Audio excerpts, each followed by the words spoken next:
දීපන් ලොක්කයි කන්නාඩි ඔයාගේ ලරුට ගහන්න. මෙහෙවර නැගිටලා.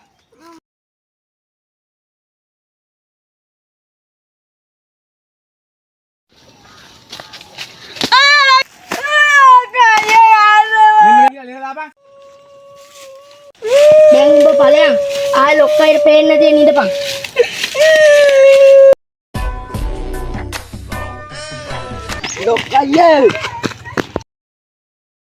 ලොක්කයියේ මොකටද උඹ ආවේ? ඕකට එන්න දියා.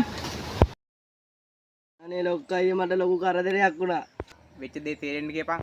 අනේ ලොක්කයි එයා ගමේ කළු පුතා මටත් ගාලා මගේ ෆෝන් එකත් අරන් ගියා. අනේ ලොක්කයි මට එක්කෝ මාරේ අරන් දෙන්න ඔය ගොඩක් වටින ඒවා තියෙනවා. අයියේ නෝන මලන්න මාළු අල්ලන්න. අයියේ උන්නේ මාළු අල්ලන්න යන්න. බුදුද මොන වැඩ නැහැ කියලා මවුල් වලින් යන්න. අම්මා මල අන්නේ ඵලයන්ද. අනේ මත් අල්ලන්න අල්ලන්න. ගොඩෙන් ගන්න ඔයකට තීර කරලා දාන්න.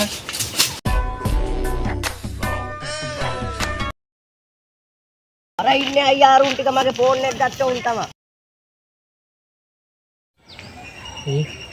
අර කවුද බං අර ඉන්නේ? අර දුද්දේ ෆෝන් එක ඔස්ස පොඩි කා නේද බං අර එක් ඉන්නේ.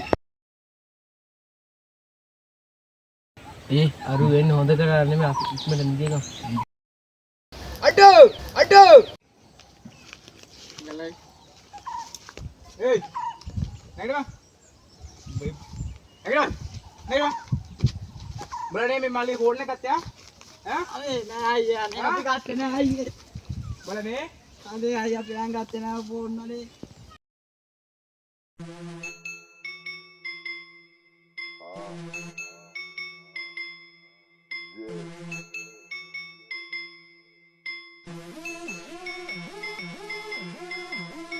මොකද? අනේ ගත්තේ නෑ අයියේ. දිවා ෆෝන් එක වගේ ගැහුවේ. ෆෝන් එක. අනේ ආයේ මං කයි ඔගේ වැඩ කරන්න අනේ මේ මල්ලි ෆෝන් එක. මේකේ මොකක්ද තියෙන විශේෂත්වය? අයියාට කියන්න අයියේ ලෙවල් 54 රුපියල් account එකක් තියෙනවනේ මේකේ. ඕක කොහෙද බලන්න වටින්නේ? ඉතින් අයියේ මේක 50000ක විතර top up කරලානේ තියෙන්නේ. මොයේ ගොම් ගහන්න බම්මු. මේකටද බං අපි දෙන්න මෙච්චර ගුටි කෑවේ? ඒකනේ බං.